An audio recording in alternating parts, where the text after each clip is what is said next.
What's up, everyone? Welcome into the Dear Miss Fantasy show with me, your host, Tara Roberts.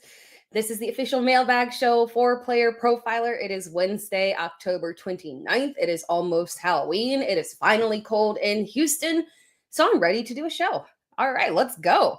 I'm taking your questions live, and we're going to dive right in here because we've been getting a lot of chat interaction, which I love. So drop your questions in the chat. But because we've gotten so many, I've been going long. I'm going to try and keep it very succinct so we can stay within an hour here. And also talk about this week's topic, which is rankings, risers, and fallers, because it's quite the week in terms of rankings with all of the injuries that we've got going on. Running back in particular is pretty bleak, unfortunately, there. So we've got a ton of stuff to talk about. Drop your questions. Right off the bat here, we're going to do immediate super chats here because we had some of you submit some super chat questions beforehand. So thank you so much. And I'm going to show one, first of all, from NN4MZ, got the dub. Thanks for the Keyshawn Boutte and Mason Taylor picks. You're welcome there. I'm so happy to finally see Keyshawn on the rise. I mean, quite frankly, you know what? Let's I'm free flowing this show right off the bat. Let's just go ahead and show some wide receiver rankings here. Geez, I always forget that when I show wide receiver rankings, I do have to take off my banner there so that we can see everybody here. So in terms of wide receiver rankings, Keyshawn Boutte has not yet made his way into the top 24 here, but he's in the top 35. He is my wide receiver 35 on the week there. I am slightly above Fantasy Pro. No, actually, I'm decently above Fantasy Pro's consensus. Fantasy Pro's consensus is wide receiver 41 right now in rankings. I'm kind of shocked that he is still lagging. Basically, he's had top 20 finishes for each of the past 3 weeks. I get that people are a little bit apprehensive. They've come in matchup against New Orleans, which is an okay matchup against Tennessee, which is a pretty easy matchup there, and then a matchup with Cleveland, which is one of the tougher matchups that you can have there. So he's showcased the ability to get it done. He's had 4 touchdowns over the past 3 games here. So for me, he is a very solid flex play. For others, he's falling more so into the low end flex play range, but we trust our boy. He is a very, very solid pick there. But yeah, keeping on track with the we'll jump back and forth here to the rankings and whatnot here. But let's see. There we go. Right back here. All right. So going back here to the super chats, we have got one right off the bat, again, from NM4MZ. Thank you so much. Team is 5-3, which is awesome, but you do not think that the team is good enough to win it all. I know that feeling. I've got one that's in that that range as well, and I'm kind of sitting there and I'm trying to do I need to make a move? Do I trust what I've got here? Because it's like a range where you feel like, okay, you're making the playoffs. It's not a big deal, right? But you're trying to figure out if you need to solidify and make moves to push your roster to that next level there. So the question is, Allen for Bijan or be patient? Running backs are Javonte, Trey Benson, TreyVeon Henderson, Woody Marks, Kyle Monangai, Bashal Tutin, Brian Robinson, Jaden Blue.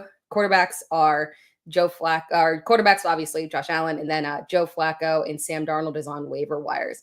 So the thing that I wanted to point out with this one is that I am always very much so pro, and I love rostering the elite, set it and forget it quarterback, right? But the elite running backs are always the clear lean for me.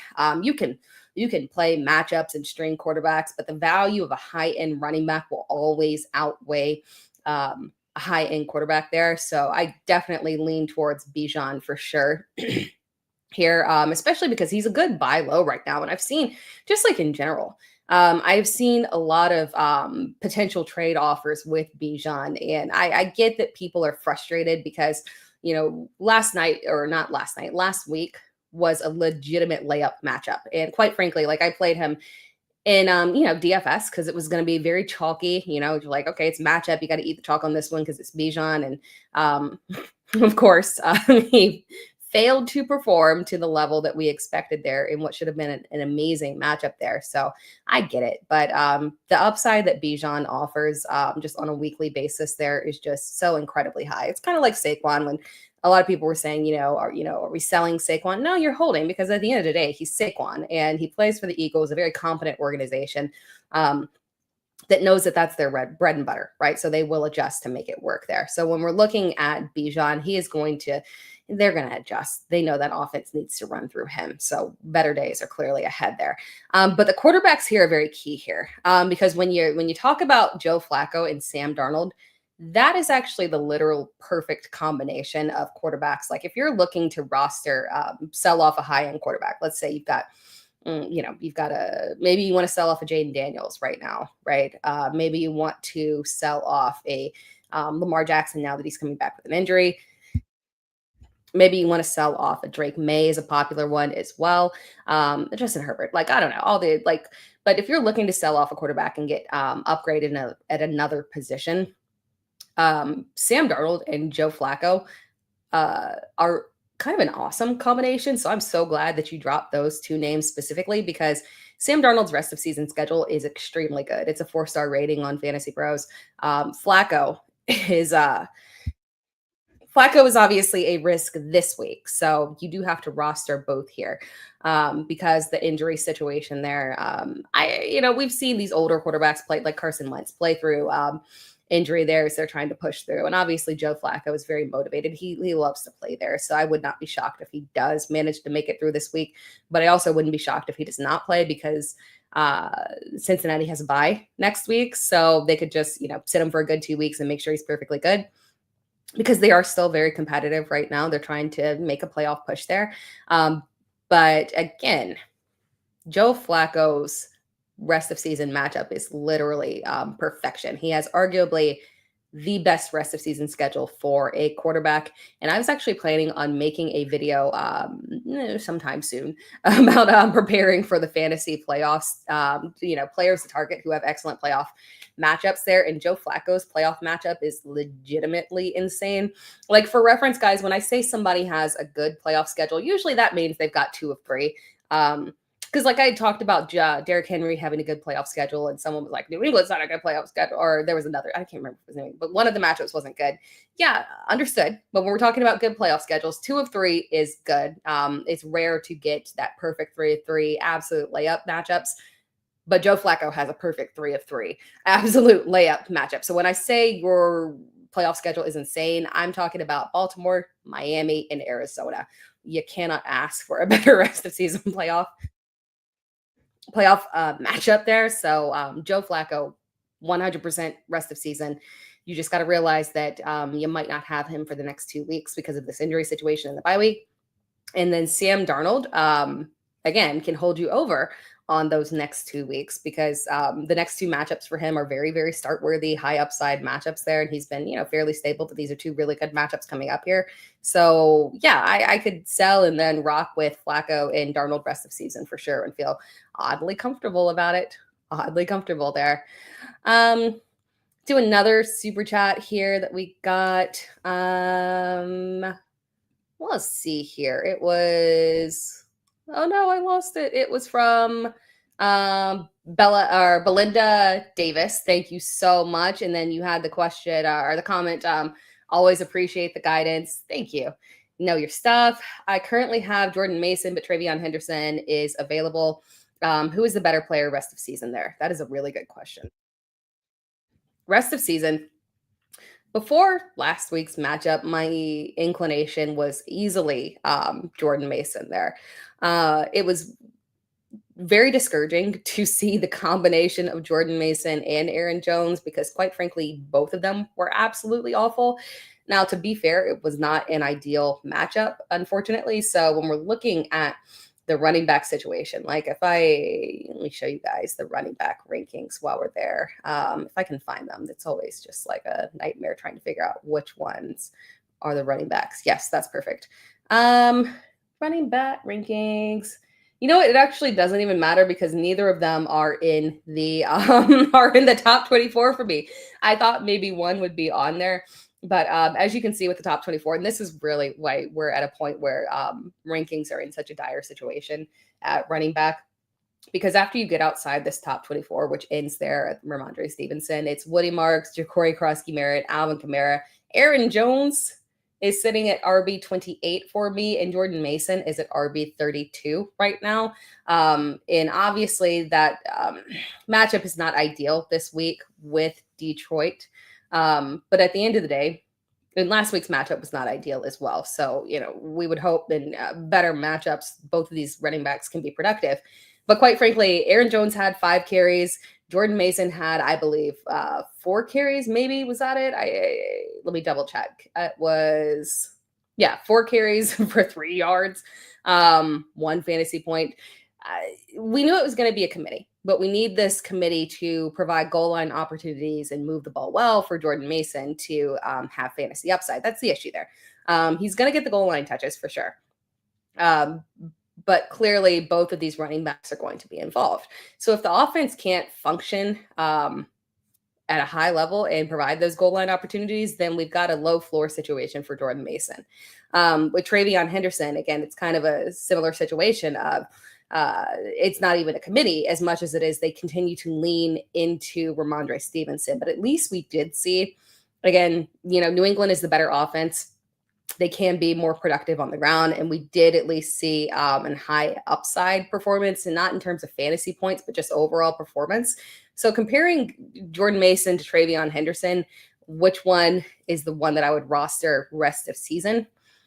I do still kind of lean towards Jordan Mason for the fact that just because of pure age, I'm kind of skeptical about Aaron Jones' health rest of season. But we have this caveat of Ramondre Stevenson, questionable, dealing with, I think it was a hamstring injury, I believe. I can't remember what it was. But yeah, it doesn't say what the injury was. He was not at practice on Wednesday, and I do not see what the injury was. So kind of hold right now, because I think that Jordan Mason ultimately does offer the higher upside. But if there is some kind of injury here to Ramondre Stevenson, then TreyVeon Henderson would have far higher upside. So they're very even for me. Very even. Jordan Mason is the one I'm still holding on to right now. But if we get an Jesus, I can't say that word. If we get an inkling of the fact that Ramondre Stevenson is maybe at risk for this week, then we can absolutely go and lean towards Henderson. Because if he actually gets his shot to be the lead back, I think he would showcase very well. He's very talented. We just got to get him that opportunity there. Couple more super chats here from Tommy Gunn. Hello, Tommy Gunn. Hey, fantasy football queen. Kareem Hunt versus Ashton Jeanty, week 9. My running back one is going to be Chase Brown this week. Yeah, and I think that's a very reasonable move there. Chase Brown is all the way up to RB 12 for me in the rankings there. Let me roll back the comments, and am I going to be able to do that? I'm going to try and roll back the comments so that you can actually see the full rankings there. Boom, there we go. This is me trying to manage the media assets in StreamYard so that I can actually showcase the full rankings. I can be a little shaky on that. I can already tell I accidentally removed one of my graphics, so bear with me. But as you guys can see, Chase Brown is my RB 12 this week. It is matchup based. He plays a beautiful Cincinnati defense. As we have seen, I mean, my God, Cincinnati is dreadful on another level defensively. They've got Trey Hendrickson dealing with an injury right now. And if he, struggling, it's leaning towards, he wasn't at practice today. So I would assume that he might be leaning towards not being able to play, especially considering the same thing we talked about with Joe Flacco, that they're coming up on a bye week. So if any of these guys have lingering injuries, you might see them sit out this week and carry it through the bye week and come back completely healthy after that. Especially a running back, or especially a player like Trey Hendrickson, who is not in contract next year. So his priority there is his health. He's not going to risk it there. So again, this is a fantastic situation. Cincinnati's defense is causing them to have to push aggressive volume here. they've been an excellent matchup for opposing teams. And then when you look at Chase Brown against Chicago, I mean, this kind of screams one of those matchups where they're going to go back and forth. I like Caleb Williams a lot this week. You'll see him fairly high when we look at the quarterback rankings. So I pretty much love everybody in this matchup. The only issue that we could have here, again, is if Joe Flacco doesn't play, then we kind of maybe get into a situation where Jake Browning, when we've seen him, obviously Chase Brown was not as effective. The offense was just overall a problem there. So that kind of throws a little caveat in there. But given the matchup here for Cincinnati, I do feel fairly comfortable with Chase Brown this week. So I think 100% him as the RB1 is the excellent choice there. And then between Kareem Hunt and Ashton Jeanty, it's just for right now, I have Ashton Jeanty ranked higher. I would like some level of indication from Kansas City in terms of what their backfield split is going to be.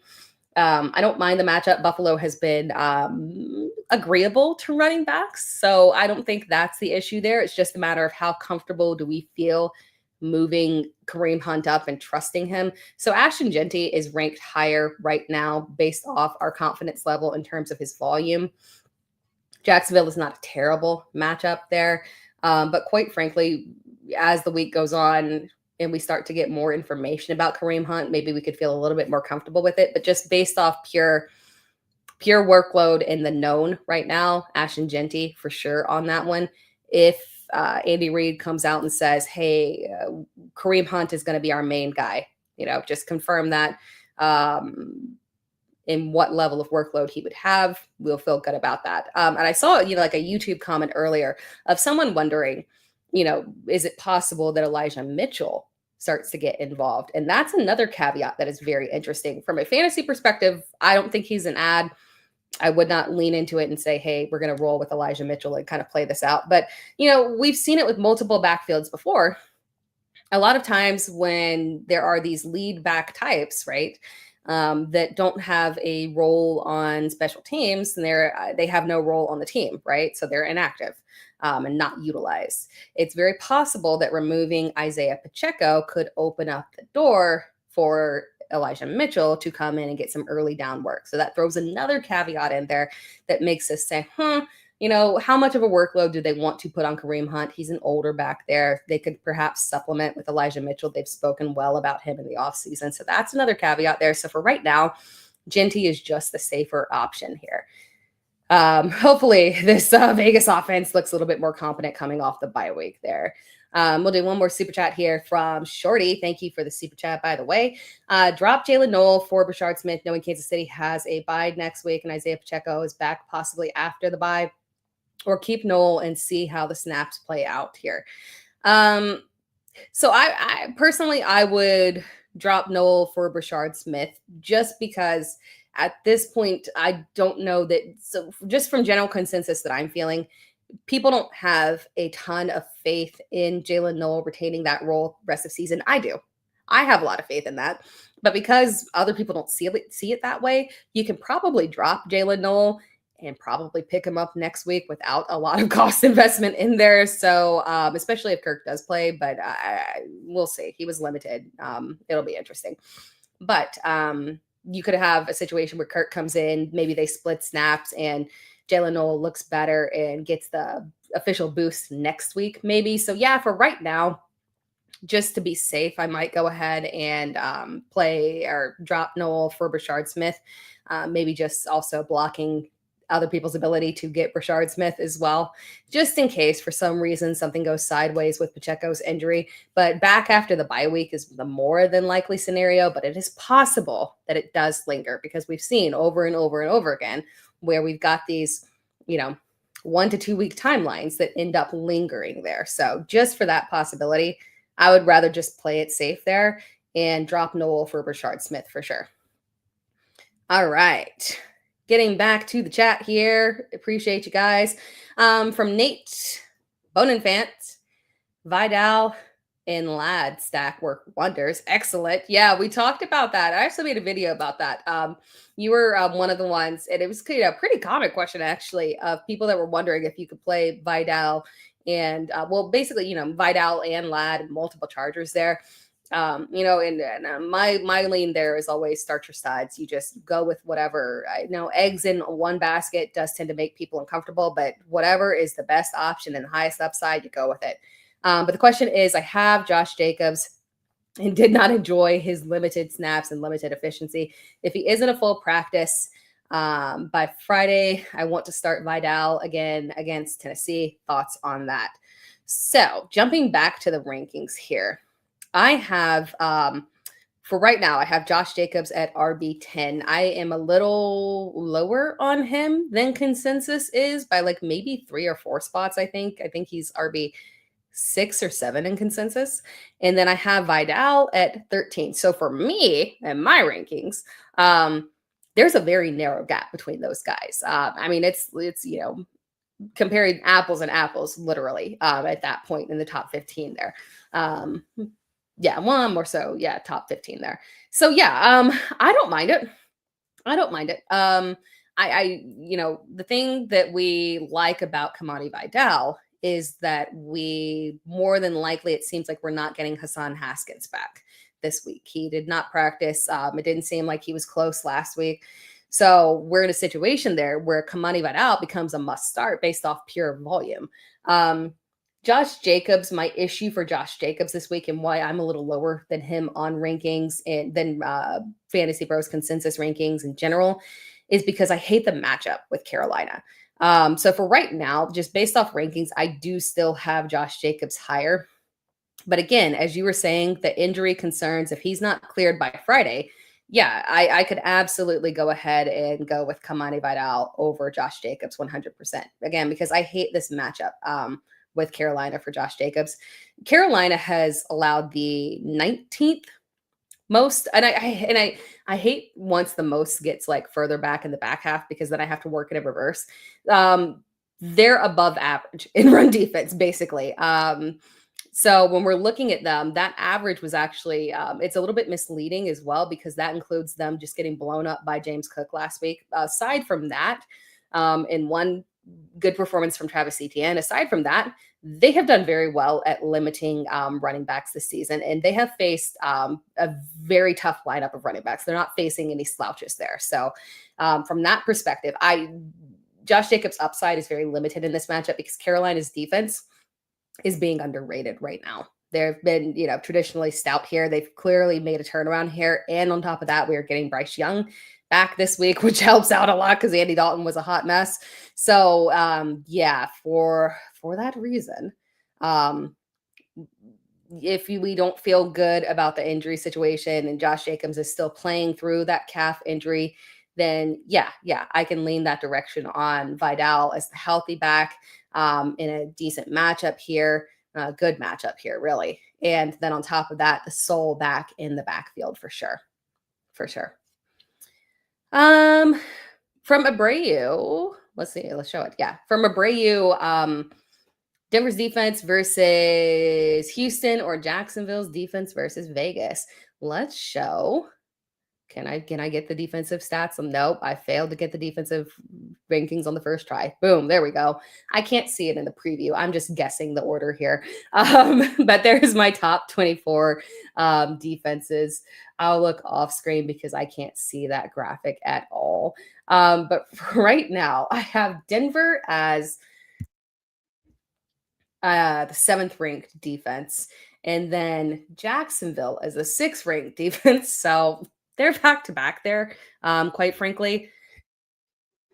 But we're looking at the one that has the higher upside. It's very interesting because defenses, as I was ranking defenses this week, I kept asking myself, like, as I'm going through and I'm like looking and I'm like, in general, Chicago's defenses rank very high this week. And I just don't like that because I don't like Chicago's defense, right?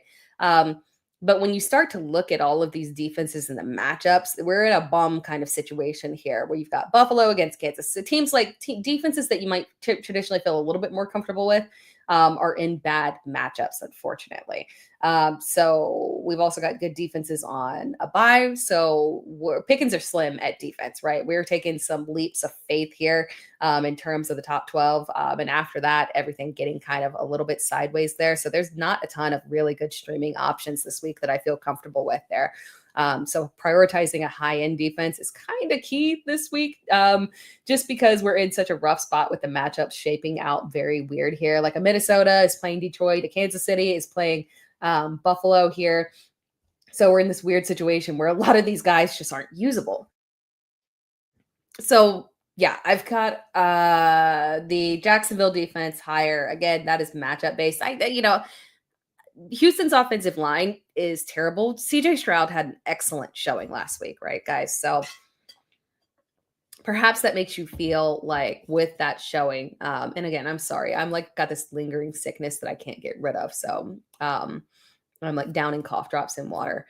I think I need to take like a break from just speaking for one day. But again, back to the question there. Denver's defense against Houston is very interesting because of the fact that Houston's offensive line is so terrible that they could legitimately just run roughshod and get a ridiculous amount of sacks, force turnovers, and whatnot.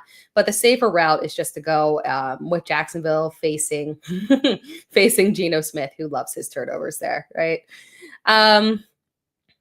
Let's go through some more questions here. But before we jump back into the questions here, we are going to take a little break and hear a word from our sponsors. And I will be right back after this. Oh, working out so important for your health, for your sex life, for everything, just everything in general. I perform better across the board, podcasting, you name it. The last thing I need to be thinking about is, creating a new workout routine. That's why we have FITBOD. It prevents you from plateauing. It's so customizable in that I have one super strong shoulder and one kind of weak shoulder. And yet the FITBOD app helps me customize my workouts to improve the strength and the endurance. I go in, my physical therapist is like, I can't believe you're doing this many. And I'm like, I know. Can you believe this? And he's like, yeah, this is crazy. So level up your workouts. They have over 1,000 demonstration videos. And join FITBOD today to get your personalized workout plan, which includes 25% off, or try the app for free for 7 days. Go to fitbod.me/player, fitbod.me/player, FITBOD/player for 25% off for 7 days free.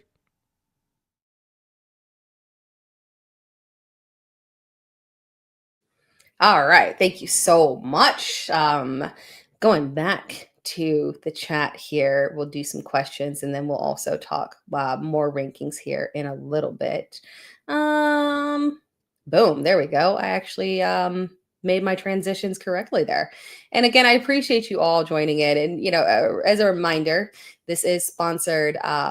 This is not just sponsored. This is the official Mailbag Show Floor Player Profiler. And if you have anything that you want to get from Player Profiler in terms of packages, you can always use my my code, which is literally just Tera, TERA, to get $20 off.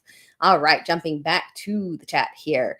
Try and speed things up here and catch up because I know we've got a ton of chats here from everyone. From Playmakers 54, what is your opinion on Aaron Jones' rest of season? Oh, yeah, we kind of talked about that one there.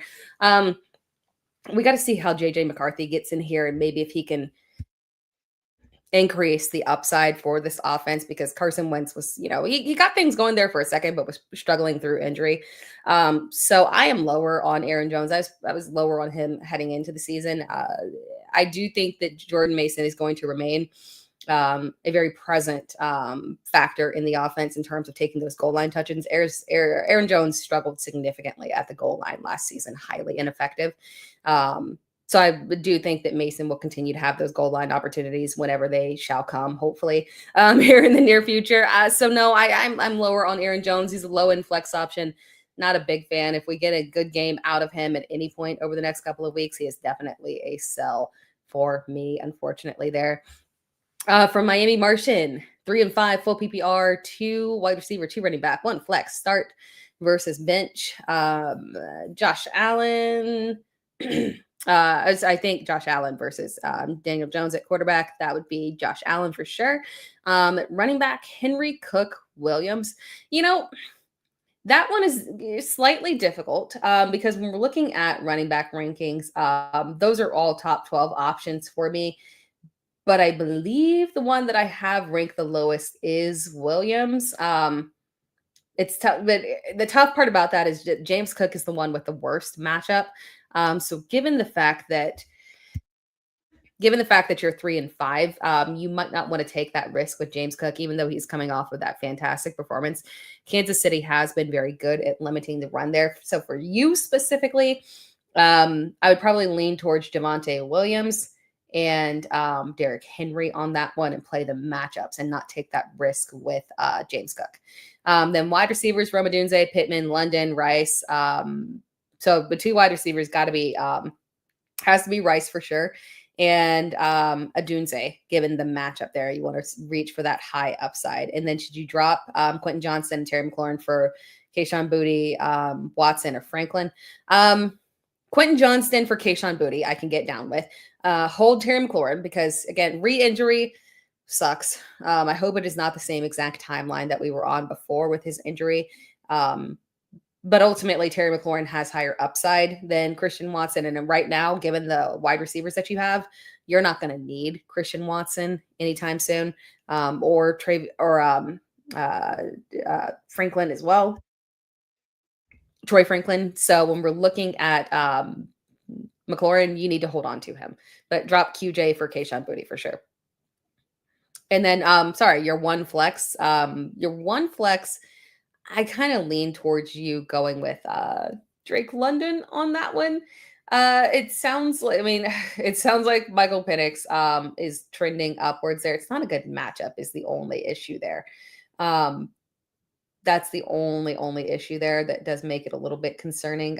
Michael Pittman does have an excellent matchup. Honestly, given the upside that you are looking for, probably go with Pittman and flex. So yeah, Josh Allen, Derrick Henry, Javonte Williams. We're going opposite of my rankings there because you need the higher upside play, and James Cook does have the worst matchup.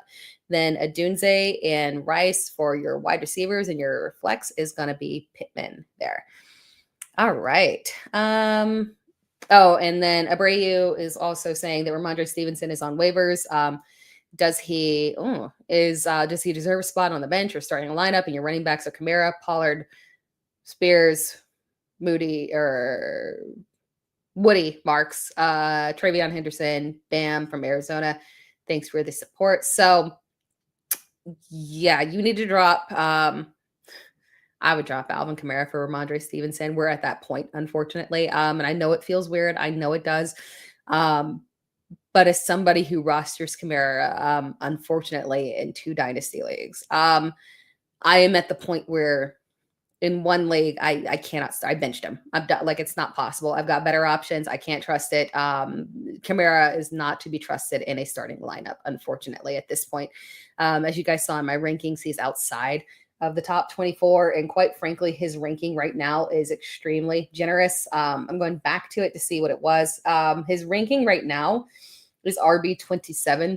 That's generous. Quite frankly, I could move Zach Charbonnet above him. I thought about it. And I probably will over the next couple of weeks next couple of days adjust to push Zach Charbonnet ahead of Alvin Kamara. That's how dire of a situation we are in right now, unfortunately. Alvin Kamara is hanging on by a thread just because basically once you get past him, it's guys like Jordan Mason and Kyle Monangai, Brashard. We're in a rough situation with RB3s at this point. So, but Alvin Kamara, I would 100% drop for Ramondre Stevenson. I have Stevenson ranked higher this week for sure.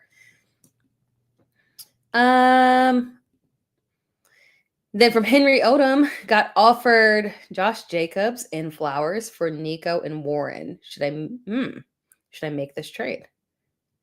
Yeah, I don't mind that at all. Josh Jacobs has, and I honestly, I have Jaylen Warren as a trade target, a buy right now.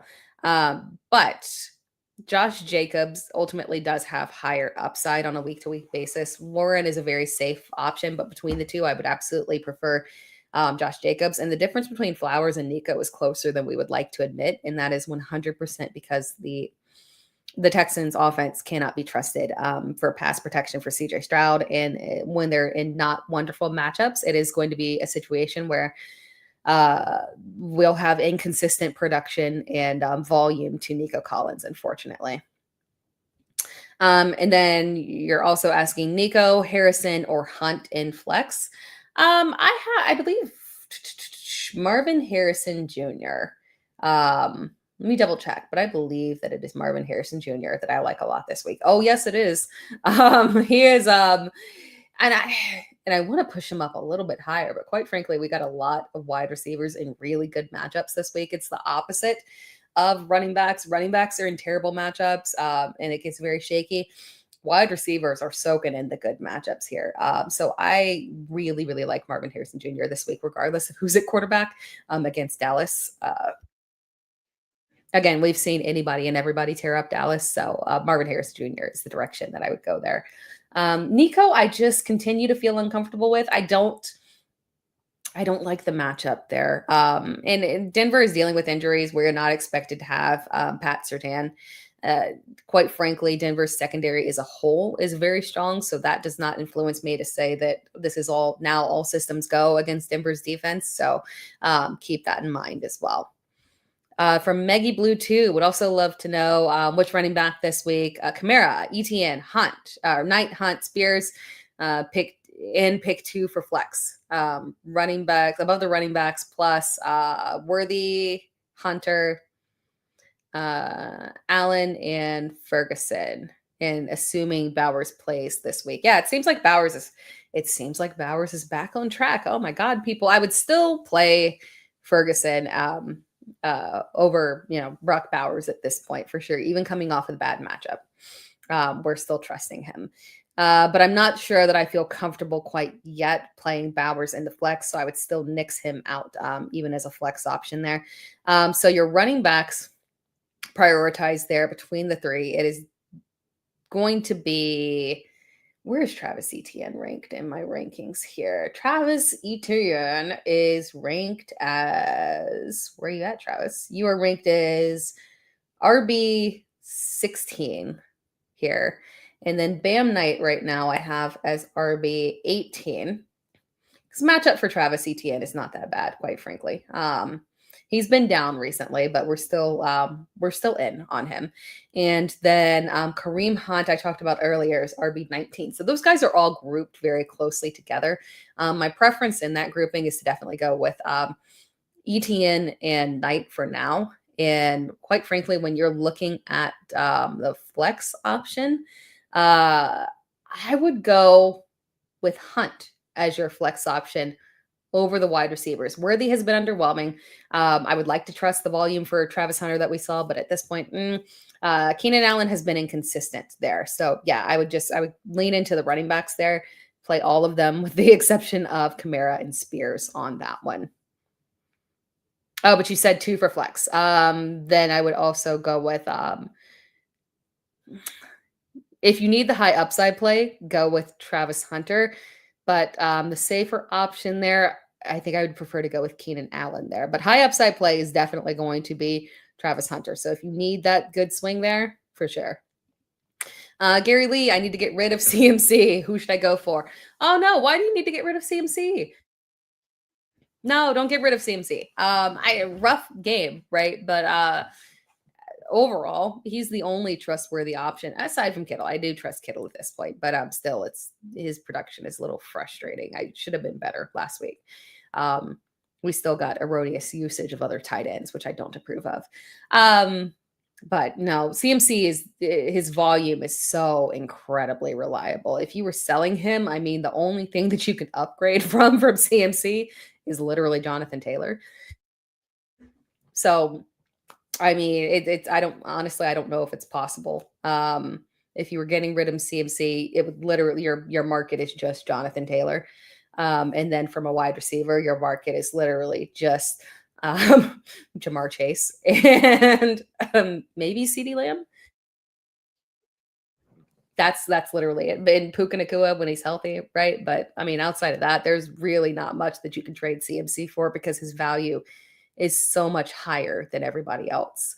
From Tremaine Sharp, should I drop Terry McLaurin? He is quite the bench warmer. Yeah, well, it sucks because we saw the upside. I mean, he looked like Terry McLaurin last week. The touchdown was immaculate. I mean, he was just out there. The volume could have been a bit more, right? But he looked like him. No, you still got to hold on to him for right now. Depends on what's out there, right? Like if you've got like a Tyrone Tracy that was out there for sure. But I mean, unless there's something sitting out there really juicy on waivers, nah. From Alfred Bell, what do you think about Brashard Smith, Kansas City running back? So I love him. And I do think that so last year when Isiah Pacheco went down, we did see aggressive use of Kareem Hunt, right? And it was just him. They really didn't trust anybody else from a running back perspective in that offense. This year, I think is different because we have seen that they clearly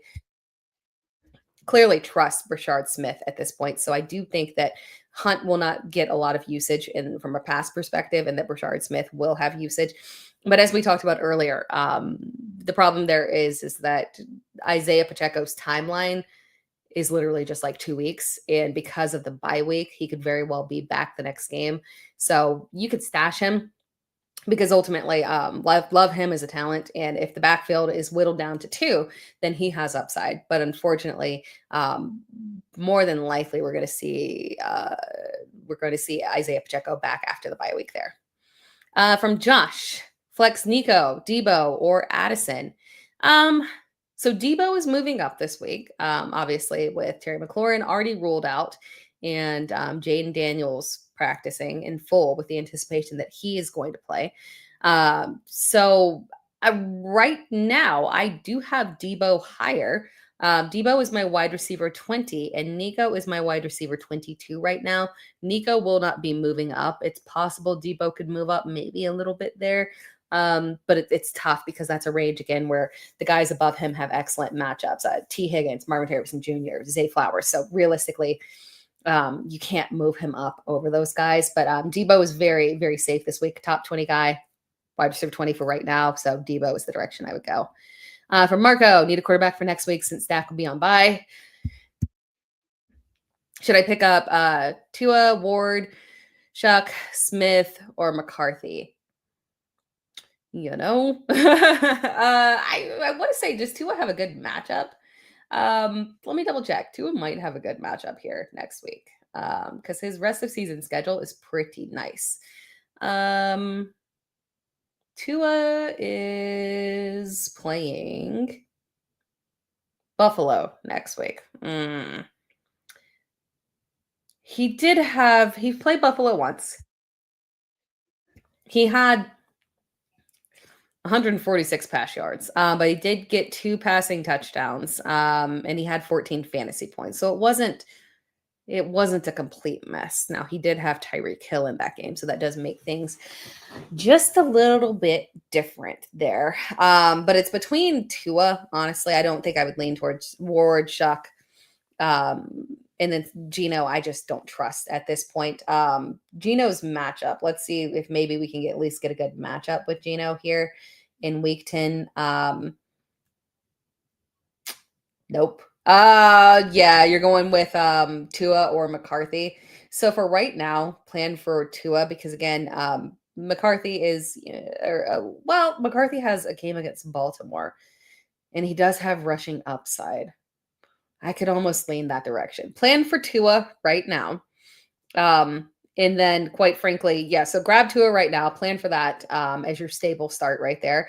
And if we do see a good performance out of JJ McCarthy, you probably won't have to fight somebody on waivers to get him. So you could flip and pick up Tua on next Tuesday, drop Tua next Tuesday and pick up JJ McCarthy. But I'd lean towards Tua as the safer option. From Tremaine Sharp, drop McLaurin and pick up Henderson. Nah, I'm still holding out just because at the end of the day, I don't feel comfortable putting TreyVeon Henderson in my lineup at all. It's a handcuff at this point, so I'm still holding Terry McLaurin over Henderson because you're not playing TreyVeon Henderson unless Ramondre Stevenson is injured. That's the only caveat there. You could switch up if there's an injury issue there, right? But we don't at this point know if there's a serious injury issue for Ramondre. From Marvin Tolbert, should I flex Theo over Gadsden? Stack points as your quarterback is Dart this week. No, still go with Gadsden. I love a good stack, but still go with Gadsden on that one. Going to the super chats here from Gwen P. Thank you so much.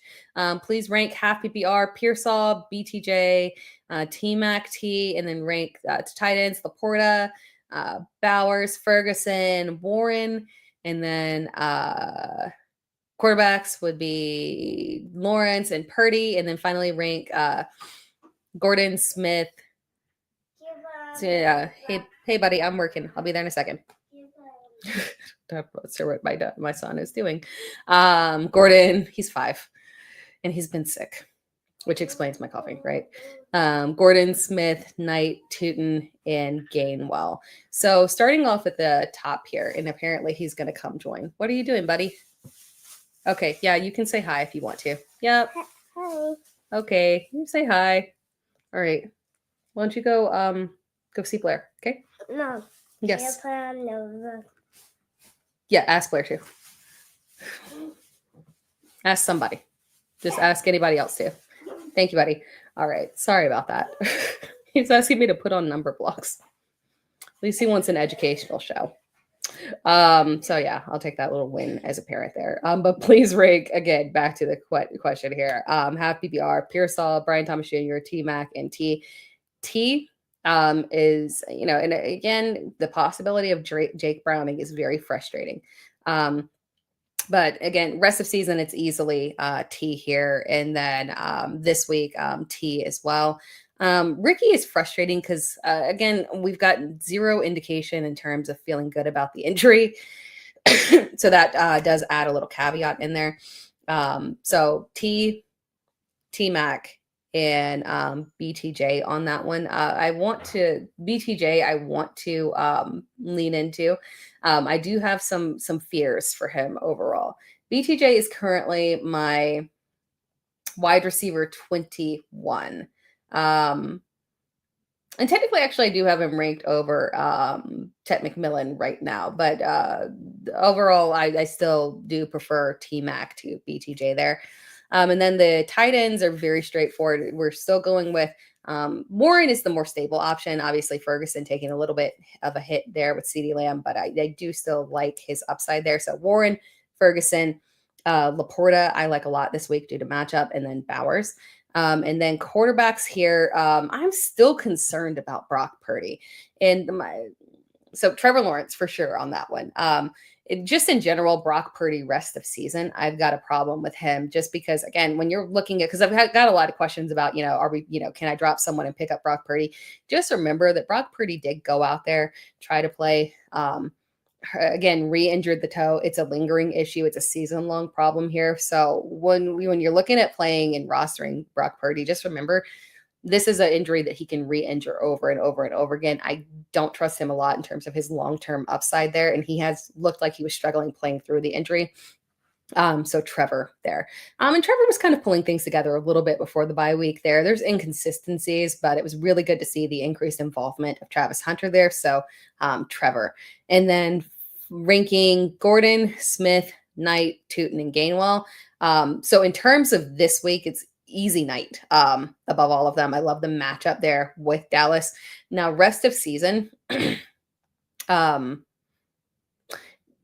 Knight should take a solid backseat to TreyVeon Henderson, but because we've seen the upside that he offers, I still do like him a lot. Ollie Gordon is someone who I would probably rank over him. So in terms of upside, in terms of elite handcuffs there, in terms of good offensive situations, and in terms of the running back game being the only thing that is truly consistent, like Devon Achane and Jalen Waddle are truly the only consistencies in that offense. So it would be Gordon, Knight, Tootin, because he does not have competition as a handcuff. Actually, Gainwell over Tootin. And then Brashard Smith does come in last. I love him and think he's worthy of a roster, but he comes in last again because the Kareem Hunt is clearly not exiting the building. It's a 3-man committee at best. The inconsistencies are an issue. If we could long-term whittle it down to 2, that would be cool. But apparently I don't think that's going to happen. Again, we're on this little time frame here with Isiah Pacheco's injury. So Smith still falls long-term, taking a back seat there, unfortunately. From Royston Gibbs, thank you for the super flex there as well, or super chat there as well. 2 wide receivers, 1 flex, PPR, Shakir, Christian Watson, Kayshon Boutte, Troy Franklin, and then Quentin Johnston there. Unfortunately, we're at the point where we can't trust Quentin Johnston. He does fall further back behind literally all of those guys with he falls further back in rankings in terms of trustworthiness. He does have the higher upside in general in good matchups than a lot of these guys, but just because he can get us literally 0 fantasy points, he falls way back there. So the 2 wide receivers that you can look to, Khalil Shakir has at least been very solid in terms of reliability, and then I do trust Kayshon Boutte. So those are the 2 that I have ranked the highest there, Shakir and Kayshon Boutte. And then for the flex, between Christian Watson and Troy Franklin, I lean towards Troy Franklin. Again, just because this matchup with Houston is often one where the wide receiver 1 gets locked down. They have, obviously shut down corner and Derek Stingley.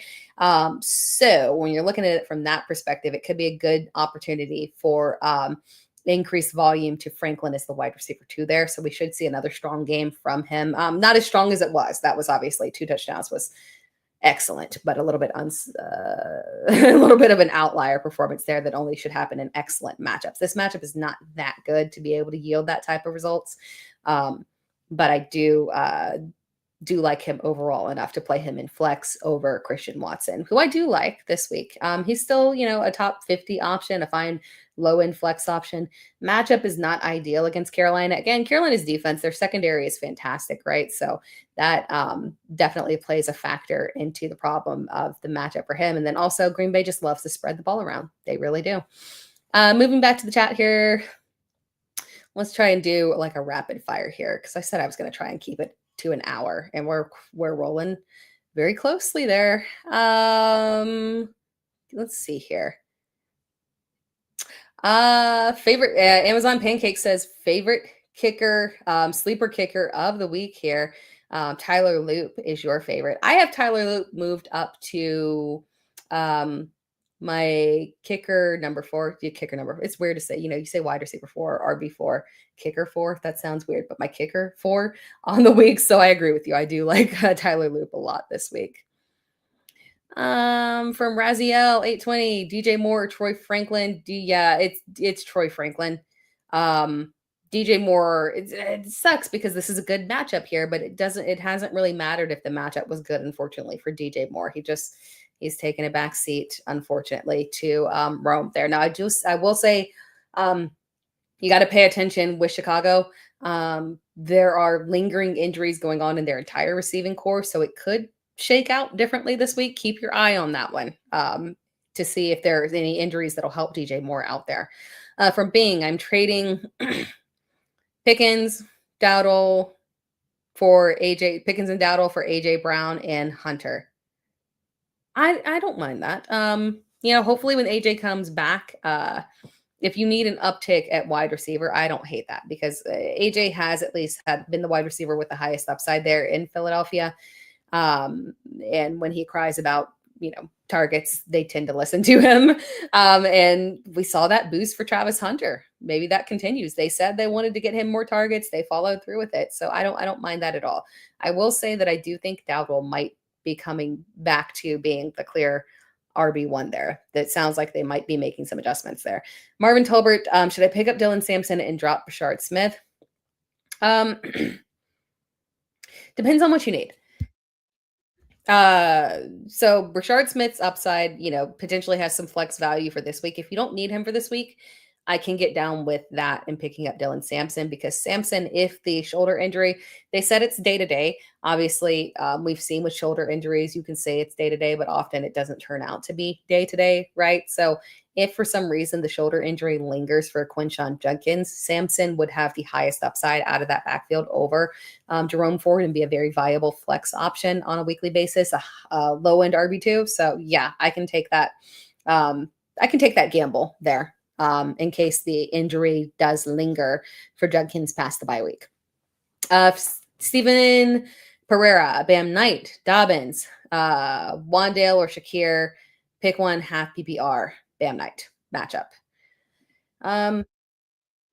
Marvin Tolbert, one spot left. Should I start K9 or Sharp this week? Oh, I have K9 ranked higher. At the end of the day, he still gets more volume. The touchdowns obviously favor Sharp. This one's a sore subject for me. I on principle, I have K9 ranked higher, but I don't like it. So yeah, it's K9, but I don't feel good about it. I'm sorry.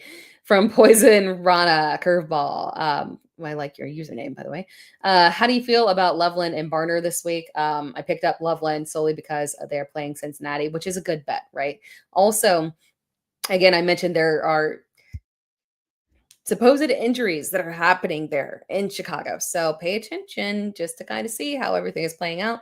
Because if one of the receivers can't go, that would increase volume for Loveland there. So I don't think that's a bad move right there for sure. Oh, I don't know what that one is in reference to, Paul. Sorry, because I'm behind on the chat. Shout out to our producer there, Morgan Grimes, reminding, subscribing, and liking the stream. Thank you, Morgan. Amazon Pancakes, you were starting TreyVeon Henderson in your flex spot this week. Hopefully the breakout comes. Yeah, other than, he's talented and he's averaging, good yards per carry. Not a problem there. I just don't trust New England. Jay Nolan saying hit the like button. I know that's right. Thank you so much. That would be wonderful. If everyone can just, reminder, likes do help, and then subscriptions help everybody, right? It helps me, helps you. Win-win. It costs you nothing, right? From M. Rojas, 1-7 season is likely over. How do you manage when it's a keeper league? Should I trade my top players for draft picks? Yeah, 1-7 is tough to climb out of. And it's understandable when it's keeper because things happen and there's certain moves that you can't make, right? There's certain players that you have to keep. So like if you got hit with, Malik Neighbors and Tyreek Hill and if you got hit with your guys going down, there's nothing that you can do about it, right? Because you can't drop and move on. So yeah, if you're at that point, 1-7 is a good point. Yeah, start trying to see if you can make some moves there for sure. From Alan C, your channel is gonna be growing since you do this. Remember me when it grows. Oh, thank you, Alan. Alan C. I appreciate that. That was sweet. Jay Kuma, PPR. I have Bowers drop. Drop Kincaid or Pacheco for Spears. No, I would still not drop Kincaid. Kincaid has been last week was not good, but to be fair, he was coming off of an injury. So perhaps the injury did hold him back a little bit there. So hold on Kincaid because he was really pushing very hard to be even a guy that you would, from a tight end perspective, even feel comfortable flexing. So I got a hold right there. But drop Pacheco for Spears. For Spears, Bouchard, or Chubb. Okay, so those are the guys we're dropping for. I don't mind dropping Pacheco for Spears, not Chubb, because Woody Marks exists, and that is not going to change. Bouchard, again, we talked about a lot. Spears is intriguing, and the reasoning for that, and I mentioned this in my trade video. If you want to go check that one out, I dropped it this morning.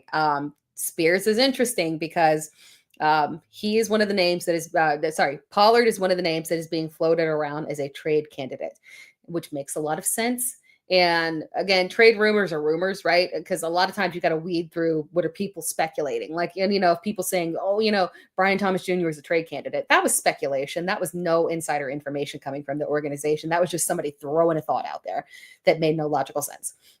The names being thrown out for the Titans not only make logical sense, but they are legitimate because we already saw a trade happen for the Titans. So there are guys on the block, right? And that's the same thing with the Jets. Like we're seeing movement with the Jets. That means, hey, Brees trade might be coming through, right? So because we could get a Tony Pollard trade here, I would make that move for Tajay Spears on the speculation there, because if Spears is the only back in the backfield, I'm 100% down with Spears as a permanent RB2 starter right there, based off pure receiving volume, 100%. From Easy E, I'm telling you, I'm tempted to start Hunt in Bijan's spot if Cousins starts for Atlanta again.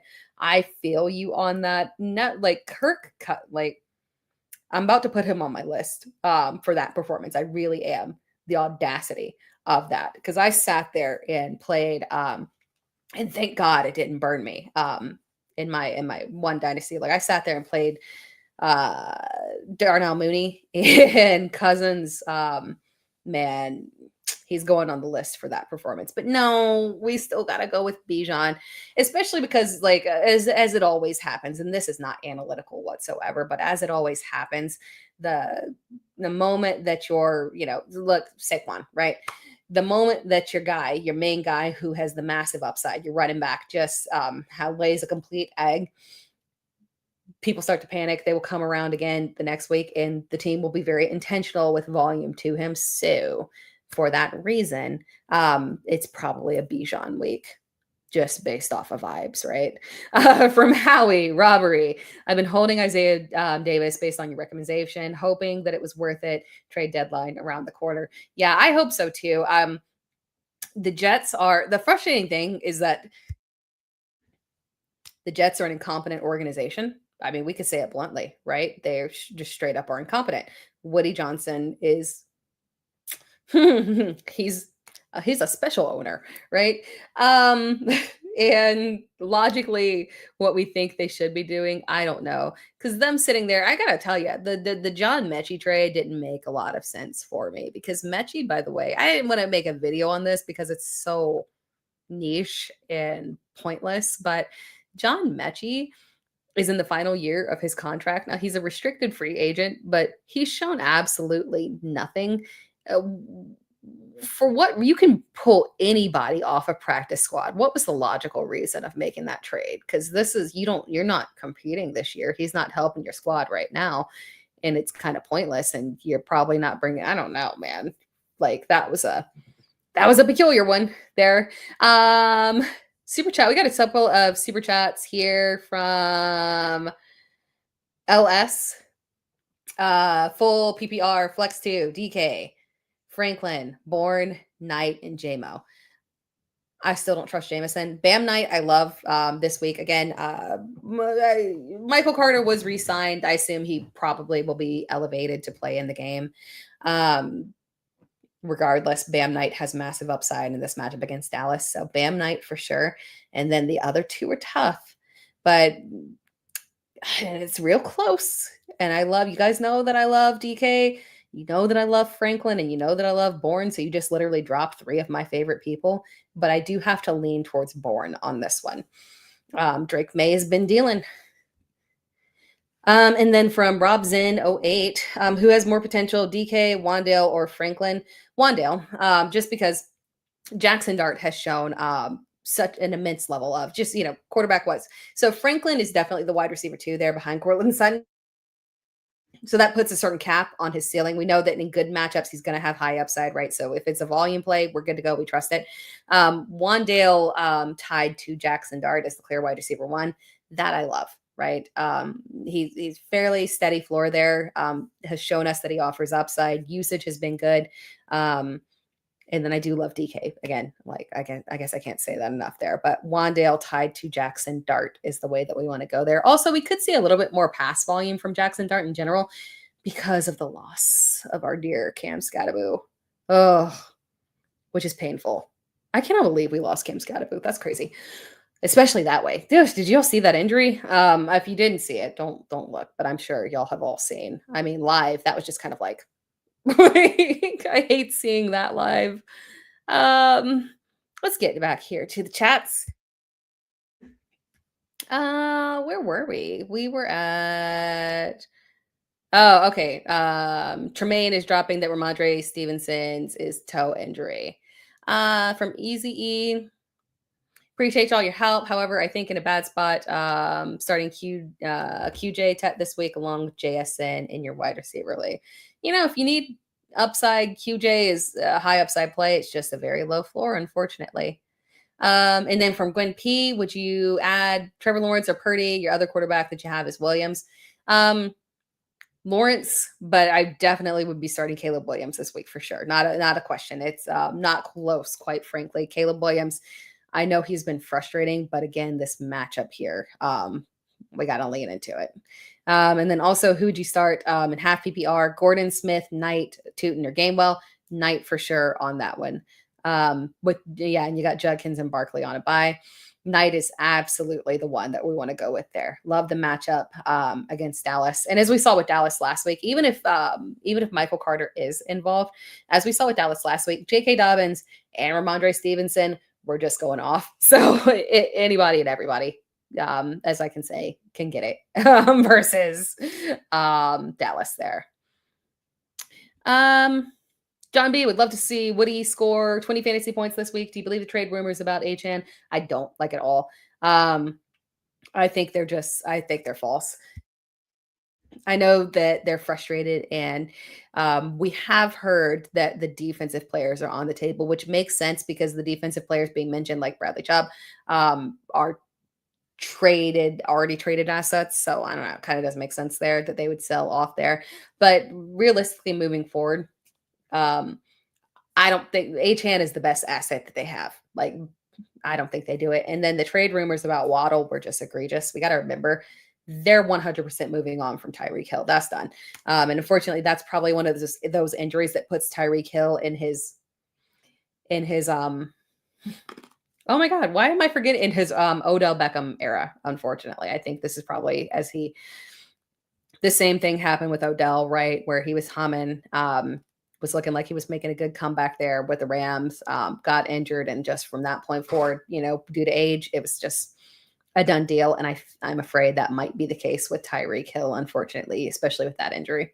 You hate to see it. But Waddle is the wide receiver one of the future. That's without a question there. They're not trading their wide receiver one to invest in what? Like, that's not happening. Jay Kuma, pick one. Addison, Knight, QJ, Addison on that one. Tip Major in the house. My boy Tip Major. Shout out to him. Thank you so much. He also puts out amazing content, by the way. And also Rachel as well. The Tootsie Pop 6. Looking for permission to drop Jerry Judy. That was a Freudian slip, clearly. Yeah, Jerry Judy is a drop, unfortunately. And it's not his fault. He proved Steve Smith wrong last year with Jameis, but unfortunately we don't have Jameis. We have Dylan Gabriel, and that benefits absolutely nobody but the tight ends. So sorry, Jerry Judy, you can go. Yeah, Brock Bowers is back. Raiders offense would look a bit different with him back, especially healthy, because in week one, we've only seen him play literally half a game healthy this season. And that half a game was better than anything else he did. So, I mean, guys can't play through injuries. And for like Jawan Jennings, like, just don't play through your injury. Like, you got to heal up, man. Y'all got to play. Or I get it. He's got contract incentives and whatnot. But unfortunately, these guys playing through injuries, it ain't it. So hopefully Bowers comes back. Cross your fingers, man, because I got a dynasty team with Bowers that needs you, buddy. Although Kate Otten has been serviceable, so I'm not going to complain there. But yeah, we need you back, buddy. From Gwen P, pick two between Ricky Pearsall, Brian Thomas Jr., and T-Mac. So I would go with BTJ and T-Mac on that one. And then with good question here. Pick Laporta or Bowers, and then Ferguson or Warren. So I would lean towards, oh my gosh. I would like the Raiders to give us an indication that they are playing Bowers 100% good to go, no issue. But that said, I do already have Bowers. I haven't shown my tight end rankings, have I? I'm not going to do that because messing with all the buttons is going to mess me up. But here are my tight end rankings in general for you guys. Trey McBride, overall tight end 1. Matchup against Dallas. I mean, come on, we don't really care who's at quarterback, although it would be better if Geno was at quarterback there. Tyler Warren after that, Tucker Kraft, George Kittle, Jake Ferguson, Brock Bowers, Oronde Gadsden moving up in the rankings. My boy, yes. Dalton Kincaid, Sam Laporta, Kyle Pitts in the top 10. There we go. Travis Kelce hanging on there after a good performance there. All right, Travis Kelce. Zach Ertz, Jane Daniels back, thank goodness. I mean, Zach Ertz, at this point, it's Zach Ertz and Jane Daniels, 2 peas in a pie, but it's Marcus Mariota. He just doesn't like our boy. I don't know why. And then after that, things get very ugly. But yeah, that's the top 12 there. So I would go with Bowers over Laporta and then Warren over Ferguson. Lots of good matchups there, though. I mean, just the only person who has a bad matchup in the top 10 really is Dalton Kincaid. Yeah, that's the only one. Lots of good elite tight end matchups there. Love that. From Eric, we're behind. Right, I said that I wasn't going to do this. Okay, we're going to rapid fire here. Eric, should I start Wan'Dale Robinson over Cortland Sutton or Keenan Allen? No, I don't love the matchup, but we're still going Cortland Sutton on that one. Joseph Massey, Travis Hunter or Cortland Sutton full PPR? Still Cortland Sutton on that one. Trade me Josh Jacobs. Joseph Massey, Chase Brown or Bam Knight this week. Chase Brown on this one. I could maybe flip my opinion if we really don't get Flacco, but for right now, it is a good matchup. For right now, it is Chase Brown. Shout out to Royston Gibbs for tuning in. Thank you for saying hello. Russell Pace. Should I start Olave or Hunt? Hunt on that one. I would go ahead and Hunt. I'd go with Hunt, even in full PPR. Poison Rana, have Kamara. Should I just start him and see how Shuck does, especially since Neil apparently has an appendix issue? I still don't trust him. He's still a low-end flex option for me. If you got to do it, I get it. But I prefer so many other players at this point. Like, as I was saying, like I would play a Zach Charbonnet over Alvin Kamara at this point, quite frankly. From Alinda, thoughts on dropping Tony Pollard and picking up Travis Hunter? So Pollard is on the trade block. I would wonder if you have anybody else just in case. But other than that, yeah, I would prefer to roster Travis Hunter. They seem to be very, very intentional about getting that volume to him, and it worked. So maybe they'll stick to it. K1, Chase Brown or Vidal this week? I believe I have Vidal ranked higher. I'm not. You know what?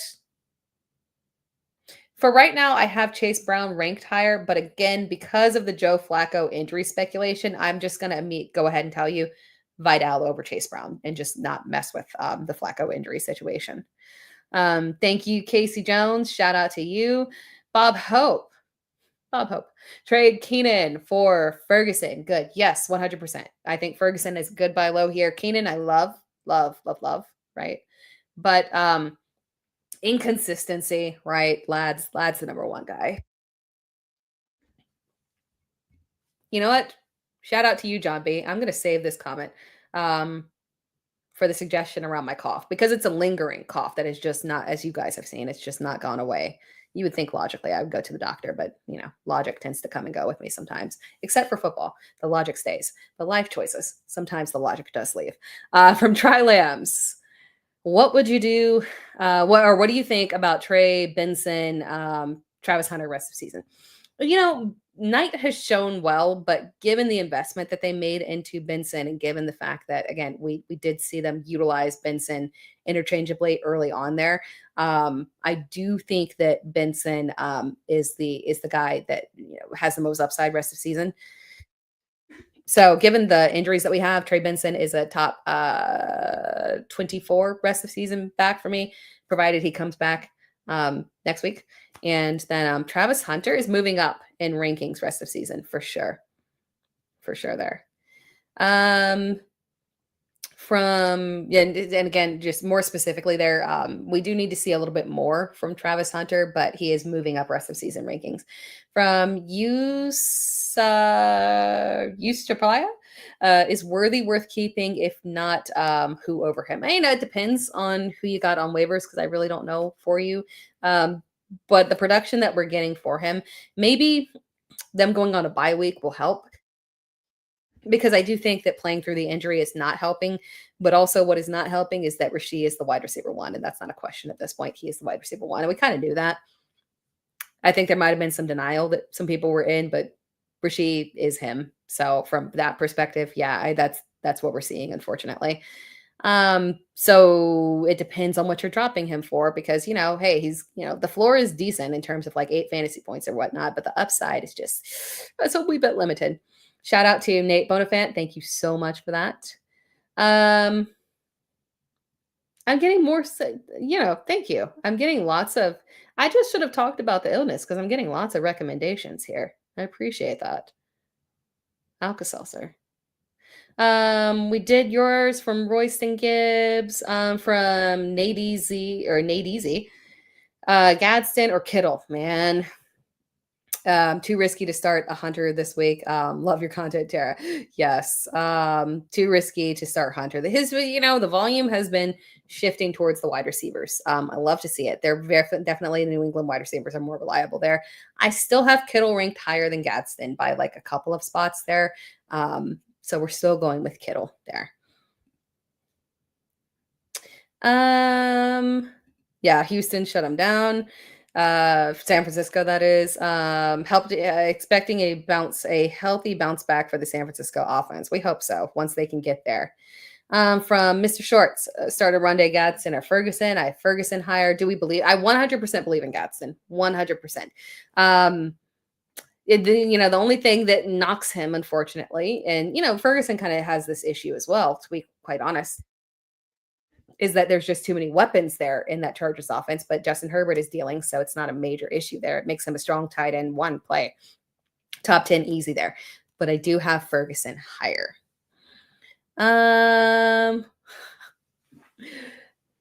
Yes, we are rocking with Brock. Trevor, yeah, we hope that Trevor's going to have a great second half to the season. Lots of comments on health here, hoping that Bucky gets some rest. And then from Still Bill, need to out of BTJ, Hunter, Rasheed, Troy Franklin. So technically speaking, the two that I have ranked highest there are in fact BTJ and Travis Hunter. I know that it probably feels uncomfortable to play both of them. I 100% get that. It is Vegas. Vegas is, defense has been hit or miss there. It's very situational.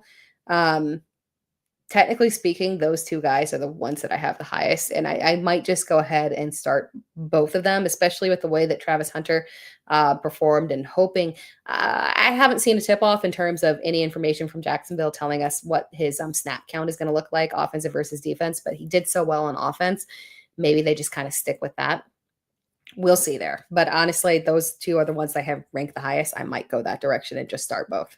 We talked about it with Kamani Vidal and, Lad McConkey. Sometimes it's just better to play the two guys in the same offense. We can call it a day. From Ashton Levy, should I trade Marvin Harrison, Bill, Travis Hunter, Brock, and get Rome, Woody, Tet, and Gadsden? Marvin Harrison, Bill, Travis Hunter, Brock for Rome, Woody, Tet, and Gadsden.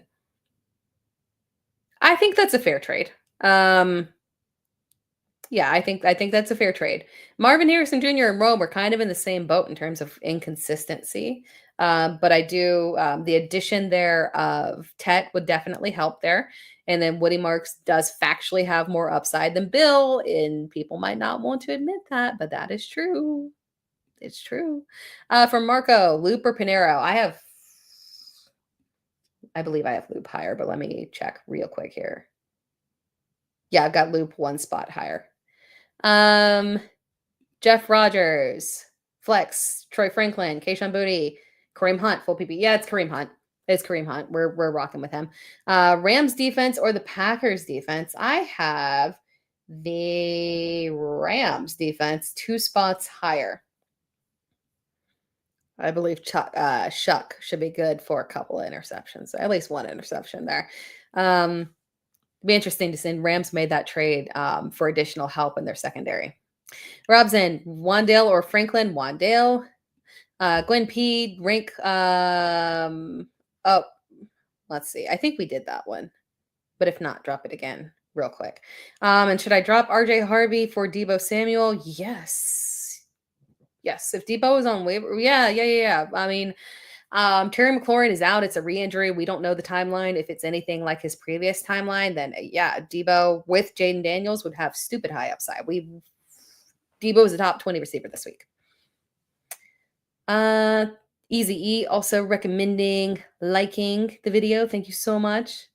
James, PPR, DJ Moore or Jacoby Myers? DJ Moore. I don't trust Jacoby Myers at this point, and especially considering that he is a trade candidate. Maybe they want to get him out there and showcase him and kind of maybe drive up his value, but multiple teams have called on him. I would not be shocked if we see him not actually play this week or be limited or something like that, because he's a legitimate trade candidate and multiple teams are calling on him. Multiple teams. Super chat from Tyler Sperry. Will Jacobs ever have a week where empties are not questionable? It was a hefty workload last year. And that was partially my concern about Jacobs heading into the season, because we've seen before where it happened before. Jacobs had like a near 350 carry season back with the Raiders. And then the next season, he did play the majority of that season, but he was constantly dealing with an injury, constantly questionable, playing through, just hefty workload bangs you up, unfortunately. So no, we're probably going to continue seeing him fighting through injuries rest of season, unfortunately. Hate that for him, but it's the result of him. He had a hefty workload last season, and that was definitely a big concern for me, unfortunately.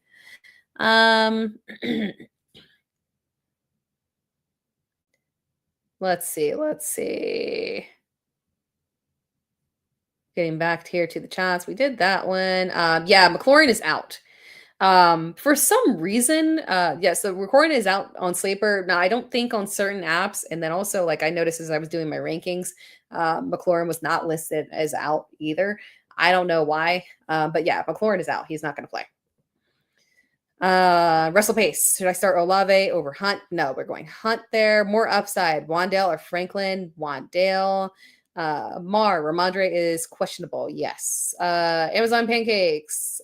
Who is your hidden gem league winner from now the end of season? We'll go the easy route here. It is my boy Chimray DK for sure. I think the production that we're seeing out of him is legitimate. He's the only speed in that offense at wide receiver, quite frankly. I'm not shocked that he's showing this level of upside here. So that's my little hidden gem here. When I was looking at him as a prospect, like we always do this, like, oh, who's going to be the next Puka Nacua?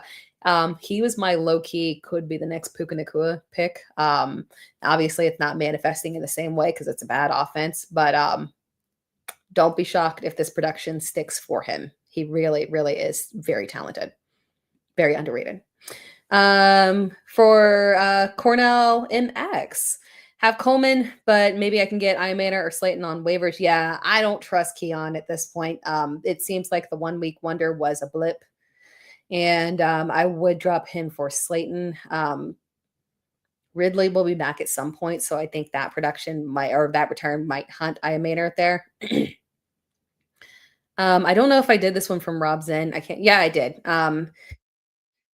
Where Wandale was the answer there for who has the most potential between DK, Wandale, and Franklin. From Avery Johnson, trying to figure out my other starting receiver this week next to Pickens. I have Hunter, Franklin, and everybody's favorite group, the Green Bay wide receivers. What do you think? Thanks as always. I am inclined to take the risk there with Travis Hunter just because he did so well with the increased volume. I think perhaps that production could be sticky for him. From Efren, should I keep Colts defense over the Jags defense for long term? It depends on rest of season, quite frankly. And I have rest of season rankings up. I do. Yeah, I do. Colts, not ideal. Jacksonville's is straight up better. So yeah, you might have to lean towards Jacksonville based off rest of season rankings there. Um, I get it, wanting the Colts defense, but I think I lean towards Jacksonville on that one. Yeah, and then Keon Coleman is droppable. We saw a couple of comments on that. Non PPR, CMC, Achane, RJ Harvey, JCM, Pollard, Hampton, play 2 each week. Who should I drop first? It is JCM. People don't want to hear that, but at least RJ Harvey is a high upside handcuff in case our very injury prone, I almost said Keenan Allen, our very injury prone J.K. Dobbins potentially goes down there with an injury. So technically speaking, I do prefer to roster him over JMC just because JMC is in a committee regardless. At least Harvey has high upside in terms of a handcuff. So that's the one. Jay Kuma, Dart or Caleb Williams this week? I have Caleb Williams higher this week due to matchup. From no background, Trevor Lawrence or Dak versus Dak? Dak. Terrence, is it time to move on from Ricky Pearsall? Technically speaking, at this point, if you held on this long, it's tough to let go. It depends on what's on waivers. I still have faith there, but we are going to get Brandon Ayuk back soon. And this quarterback situation is still very shaky. So if you got something, unfortunately, that you need to drop him for, I can do it. But my inclination is to hold on. I don't know why ESPN does that, quite frankly. It's a rule that they do. I don't know. I don't play in any ESPN leagues, unfortunately. But I do remember way back when I did that they do have certain undroppables. And I don't know why, but we don't want to drop Jake Ferguson anyway. From Mar, is Jordan Mason droppable? You have Judkins, Marks, Dowdle, and I don't know who the last one was, but yes. Oh, and Brashard Smith, Kyle Monangai. Yeah. Mason is, Mason is droppable if you want to hold on to all those guys. I mean, ultimately, I probably would still keep Mason over Brashard Smith of that grouping and possibly Monangai, but maybe not because at least Monangai can offer, standalone value as well. Let's see here. Again, I don't know that one. Yeah. Oh, let's go. Yeah, as Easy Eve mentioned, it's almost Survivor time. From Lou Ball in Monkey, non-PPR start one. Dak. Dak. It's Dak. Dak's the one that I have highest here. Von Perez, Mason, and Gainwell droppable. Gainwell is such a high upside handcuff. Now you can drop them if you need to, right? But ultimately, we do love both of them. From Chris, do you know? Do I know Terry TD from Good Sports Fantasy? He said he was in a league with me. I believe we are. I do know him. I believe it is our Scott Fishbowl league. I believe that's the one. From Belke Bowie. Oh, and also thank you, Easy. Really appreciate that. From Belke Bowie. Cup and Myers available in your league. Who's the better pickup? Cup. Myers is a trade candidate. The names floated around. I don't particularly like them. If he went to Denver, I would hate that. Buffalo, again, upside in terms of pass volume. I don't like competing with Khalil Shakir. I think it would still be kind of messy. And then the other one mentioned, I can't remember the other one, but it was another one that is maybe shaky upside as well. So Cup is my preference there. Thank you for Easy E showing your comment again. From Henry Odom, drop Hunt for DK. Kareem Hunt? No, we got to keep him because he's a top 20 back this week. Russell Pierce. And if you don't need Hunt this week, if that's why you're wanting to drop him, because again, the anticipation here is that Isiah Pacheco was not going to play this week. But if you don't need to start Hunt this week, perhaps you put him on the trade block and try to get rid of him that way because he is high value right now. Russell Pace. Starting McConkey and Waddle, going to bench Sutton. Don't like the matchup for the Texans. Yeah, and I still like Sutton, but I have both McConkey and Waddle ranked higher than him. Gotta trust Waddle. We gotta try. Like, people don't trust Waddle enough there, so both of them are ranked higher for sure. From Elia, my wide receiver bets are Marv, Travis, Pearsall, and Slayton. Those are all good ones. Slayton should have had a far better game last week, and then Marv has an excellent matchup. From Tyre Own. Thoughts on Hunter Henry droppable. Recently was able to get Bowers and Gadsden rest of season. Yeah, Henry is absolutely droppable. 100% there. The volume is just tilting towards the receiving core. It's not flowing to Hunter Henry the way that it was, unfortunately.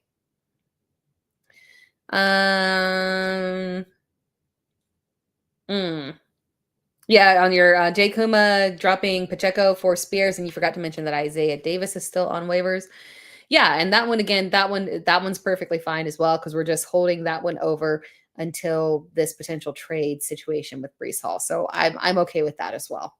Now, although you will have to drop him if the trade doesn't happen. From Ty R Own, I don't know why I can't read that username. Is QJ still a viable option, or is his time up? Too many mouths to feed? Yeah. Unfortunately. Yeah, I think that, Oronde Gadsden was the final straw, unfortunately. And ultimately, he was living off the fact that they weren't pushing aggressive volume towards Lad McConkey. They've switched. They're clicking the way they are. Unfortunately, we can't trust him.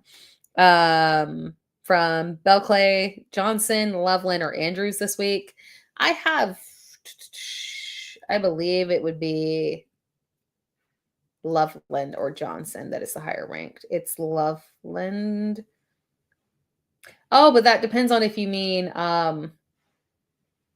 do you mean Juwan or Theo? I would still play Loveland based off the matchup, though.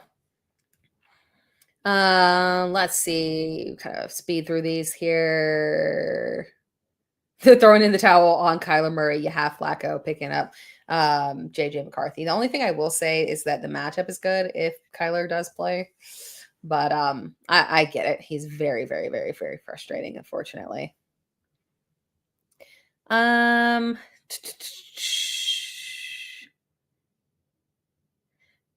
Yeah, Pearsall was unofficially IR, and you wish that for our fantasy purposes, we needed him to actually be put on actual IR. That was extremely frustrating. We did know that it was a multi-week timeline, unfortunately. McConkey listed as questionable. I would give that until Thursday. Loveland or Kincaid this week? I would go with Kincaid. Thanks for the tip. Now, Bill or Trey Benson. I would still rather roster Trey Benson for sure. Trey Benson should go back to being the lead back. Bill is in the situation that he is, unfortunately. If he's got a good matchup and Washington is winning, then it's a good situation for him, but he's just so unreliable. And then from Gwen P, thank you for the reminder. Yes, I keep forgetting to post my rankings every single week. I've been trying to commit to it. But yes, I will post my rankings this week. Thank you for the reminder on that one. And then from Mar, we'll wait to see what happens with the Chiefs backfield. If Brashard does well, drop him for Mason. If not, yeah.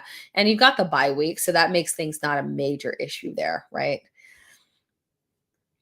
And then from Tyler Sperry, Hunt is ranked higher than Jacobs. Hunt is rising, and so I'd still have Jacobs ranked higher this week. Again, because we presume that by Friday he will be, again, he's playing through injuries and whatnot, but if he's, cleared by Friday, then it's not an issue. Hunt is a top 20 back this week. He is rising.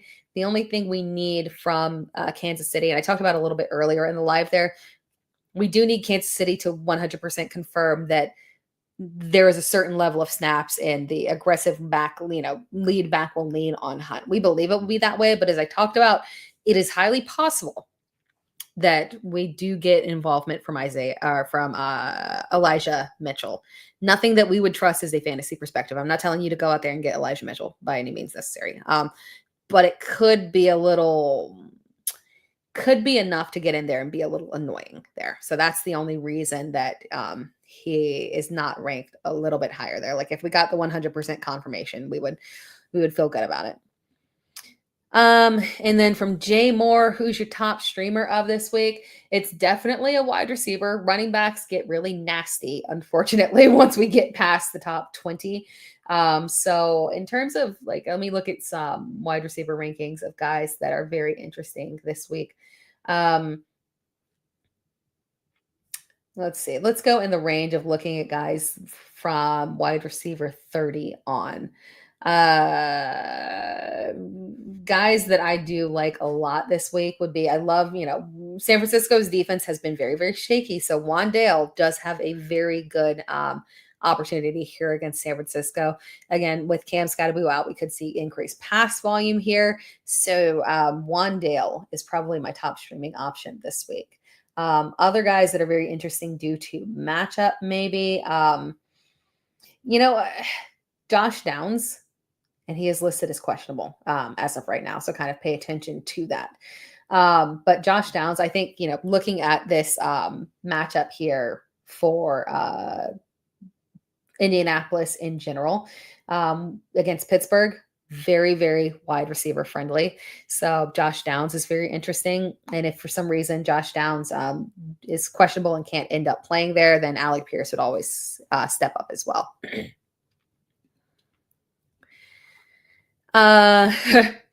Yeah, Nissan Rob, everyone talking about Hunt like Rashard Smith no longer exists.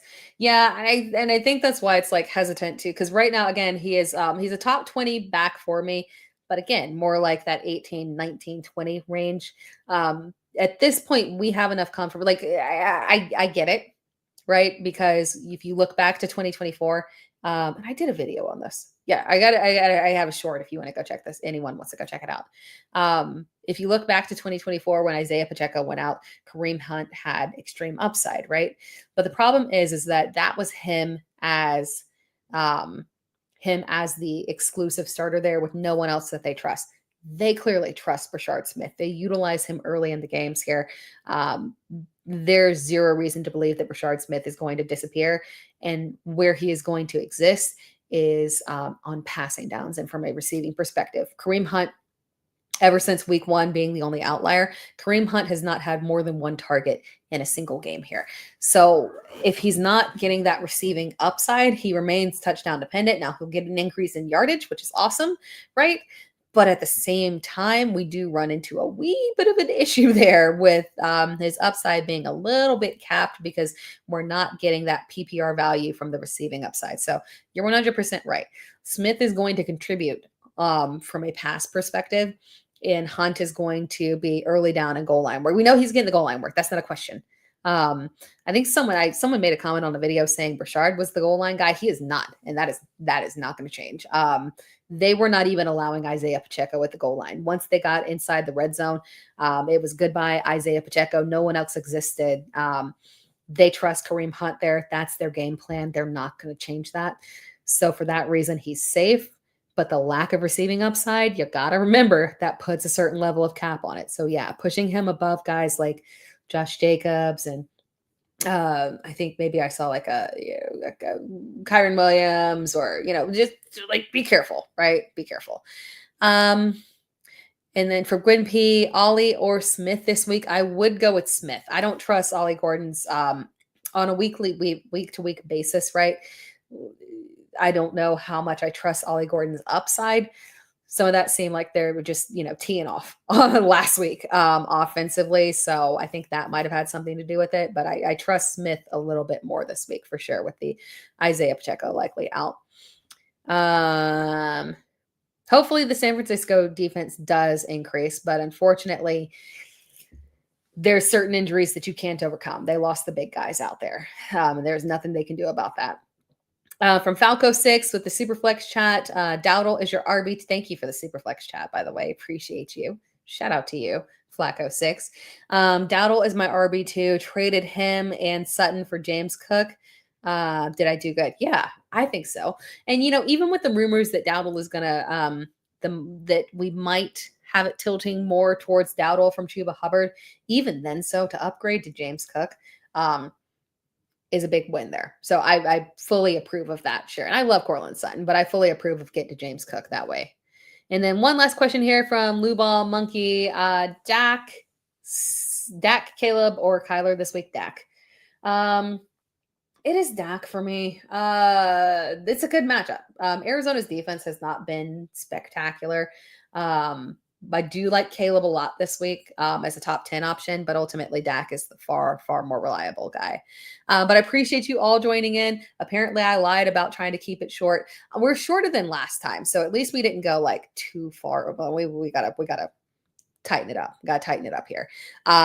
We'll try again next week, but I appreciate it because the chat is always live. So there's only so much tightening we can do when we have so many questions, and I love to talk because I love to yap, but I appreciate you all joining in, and thank you so much for supporting the channel. As always, remember to like the video. That also helps.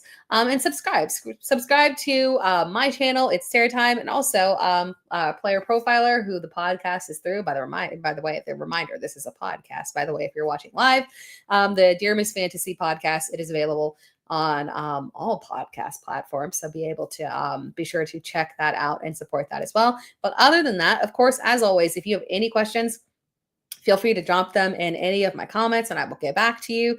Other than that, enjoy the week here. We've got football tomorrow. Good luck with your lineups. I hope everybody gets the win. And I will talk to you all again next week. Good luck with your lineups, guys.